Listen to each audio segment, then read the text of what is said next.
I'm saying out of 30 teams, it's 15-man roster. You mean to tell me I can't make a 15-man roster? That's what I'm saying. And I start looking at it in the broader perspective. That's where it don't become about basketball to me. It becomes about politics. So yes, I want to play and I want to go win a championship. But I also want to play.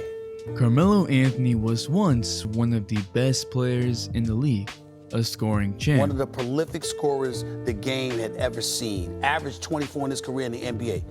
But now he is out of the NBA. It's deeper than basketball. No team is willing to take Carmelo, but why? What is up, dudes, dudettes, ballers, players? It's your boy MJ. Carmelo Anthony got cut 10 games into the season with the Rockets and hasn't been in the NBA since. Apparently, Melo is better than 70% of the league according to Chris Broussard and his trainer, Chris Broussard. Never trust Chris Broussard.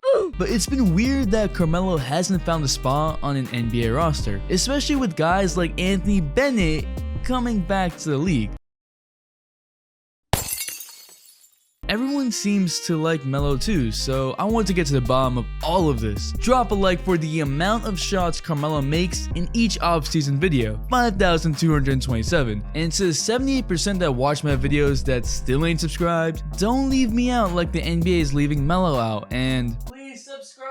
In order to see why Carmelo isn't in the NBA, we need to look at all the possible reasons why GMs and teams don't want to take a chance with Melo. I don't think it's ever been about Carmelo's talent. I've made the case for the Lakers to pick up Carmelo, and I believe he's good enough to help a second unit. Melo in 10 games with the Rockets averaged 13.4 points and 5.4 rebounds a game, shooting 41% from the field and 33% from 3, along with 68% from the free throw line in 29.4 minutes a game. Like I said before in a previous video, those numbers scream inefficiency.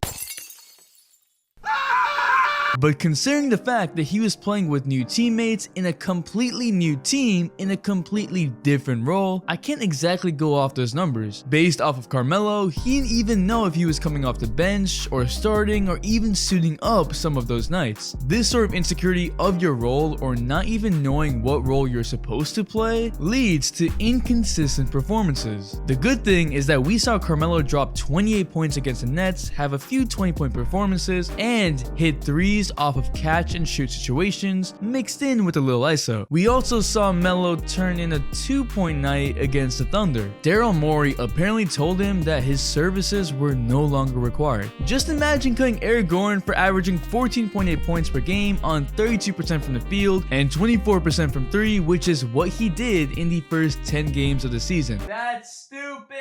And Eric Gordon knew his role from the jump. Did the Rockets get off to a bad start in the season? Yeah, going 4-6 to start, but almost their whole roster struggled without their assistant coach Jeff Bzdelik, who is really their defensive coordinator. I've talked about this in my video from almost a year ago when Melo was first cut from the Rockets, but there were reports that Jeff Bzdelik would only return to the team if Carmelo wasn't on the team. Melo is the main reason that Bzdelik was fired in Denver because of a falling out with Carmelo. For those saying that Melo was unwilling to adjust, he completely changed his shot selection. On the Rockets, Melo took a career-high 6.4 threes a game despite taking a career-low 12.1 shots a game. Yes, Carmelo, the mid-range assassin, the jab step extraordinaire, reduced the amount of twos he took to only 5.7 a game. And in case you've forgotten about Carmelo, look at those jab steps.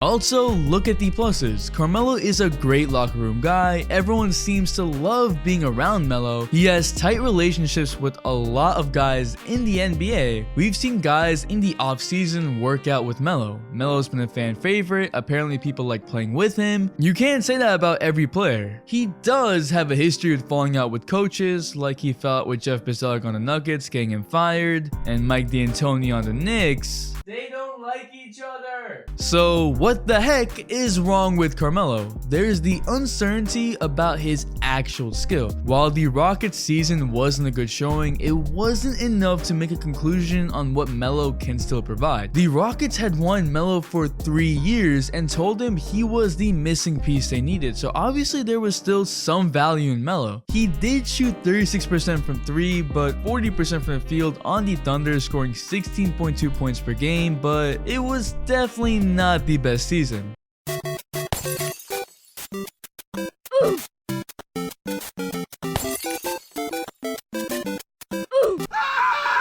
Melo's Thunder season was the precedent that set the tone for the rest of his career. Carmelo Anthony was resistant to being a bench player on the Thunder, saying that when I feel like I'm ready to take that role, then I'll take that role, thinking that what he offers was still a starter's level in today's NBA. If Carmelo believed himself to be that great, then it would definitely impact on-court chemistry. That sort of attitude made it hard for Carmelo to fit into any team. Championship teams don't need a supposed ISO scorer or an average three-point shooter starting. Young teams don't need a guy like Carmelo taking away shots from developing talents. Teams in the middle are usually looking for a second superstar and are not sure about what Carmelo could do. While shooting more threes and being willing to come off the bench was a great sign, I don't think that Carmelo ever understood that what he brings to the table is just less than what he did before. Even in the interview, which Stephen A. Smith did a great job in, not once does Melo have the sense of humility that I'm not able to do the things I did before. A player should have the utmost confidence in himself, and so I understand why Melo didn't say those comments, but it would have been nice to see and also reassuring for GMs and executives that Melo is ready to take the next step. But that uncertainty of not knowing whether Melo had actually reformed made it tough for a team to count on Melo. Carmelo's defense was also trash. He ranked 77th in defensive plus and minus out of 91 total power forwards. What? Yeah, so every NBA team knows that they're getting a defensive liability. He won't be as bad as he was on the Rockets because everyone on the Rockets was just out of it in the first 10 games, but Melo also couldn't finish games on Thunder because he wasn't really able to defend anyone in the crunch time. That's bad. But the main reason that Carmelo isn't getting the call from the NBA is that Melo is a 35-year-old project. Let me explain. Melo was unfortunate to be in an era where NBA players were sort of expected to play at higher levels for longer, and one man has been really leading the charge of that, and that's LeBron James. But even with LeBron as the so-called anomaly, Kobe averaged 27 points at the age of 34. MJ was winning championships at the age of 34. Even Manu Ginobili showed an ability to help the Spurs win a championship at the age of 36, averaging 14.3 points per game in the playoffs. And that boy cooked the Big Three heat.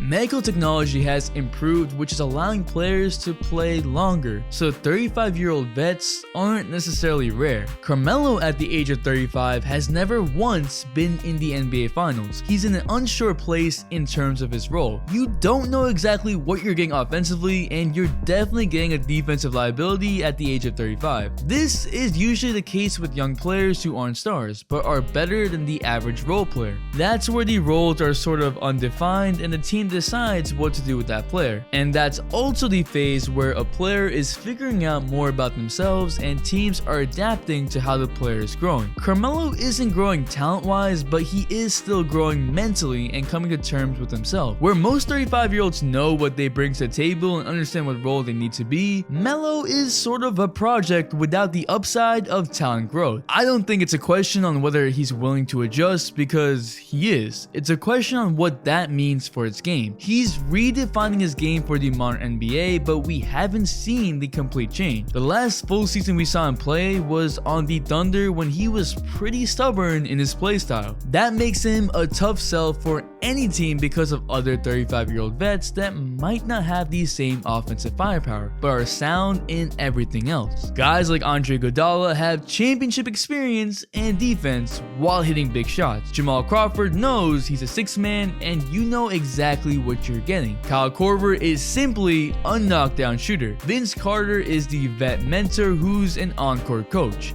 These type of guys aren't stepping out of their established lane. Melo hasn't even established a lane yet, and teams don't want to have to work with a guy who has to establish his lane at the age of 35. Do I still think that Melo deserves to be in the league? 1000% yes. I still believe he should be with the Lakers, but I'm looking at this from the perspective of NBA executives and GMs who simply have not picked up Melo. And it makes sense why a guy who everyone seems to like, who talent-wise is better than a lot of players in the league, isn't getting picked up by teams. Because in their eyes, he's not worth the effort. It's a cold truth that I hate to see, but that's the reality. But what do you think? Will Melo ever play in the NBA again? If he does, how will he play? Drop a like for Carmelo's jab steps, cause you like it. Subscribe for Carmelo's return to the NBA. Y'all been crazy with the support. I saw a lot of you comment bang bang on my last video. Y'all real ones for that. And if you stayed till this point in the video,